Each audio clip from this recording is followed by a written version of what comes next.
لہٰذا اگر ہمیں آپ کوئی معاہدے یاد دلانا چاہتے ہیں تو یہ جو ابھی معاہدہ ہوا جس میں 26ویں ترمیم پاس ہوئی ہے اس میں یہ بھی شامل ہے.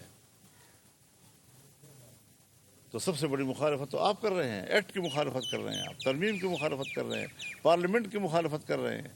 اور جو پارٹیاں اس کی تدوین میں ہمارے ساتھ موجود تھیں وہ کیا بہانہ بنائیں گی، اور جو ادارے اس میں انپٹ دے رہے تھے اور ہمارے ساتھ انگیج تھے اس حوالے سے وہ کیا جواب دیں گے ہمیں. تو کب تم پر یہ راز کھلا، انکار سے پہلے یا کے بعد؟ ذرا اپنے سے سوال کریں لوگ.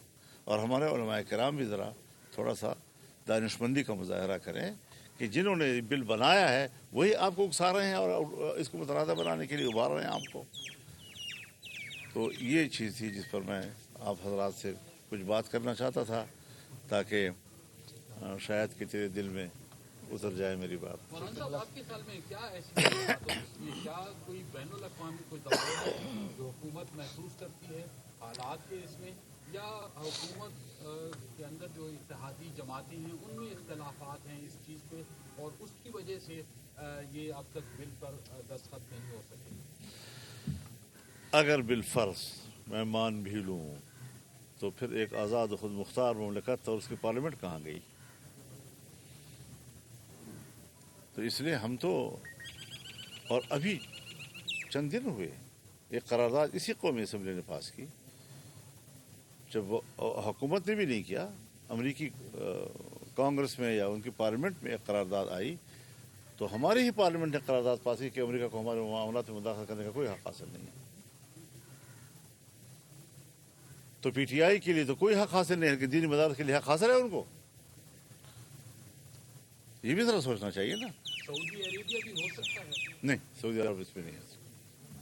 اچھا، مدارس کی دو الگ الگ، ایک آپ کا اپنا موقف ہے، ایک ادھر مدارس جو تنظیمات ہیں ان کا بھی ہے، تو کیا آپ لوگوں نے کوئی حضرت کوئی موقف نہیں ہے ان کا. تعلق تنظیمات مدارس سے ہے ہی نہیں.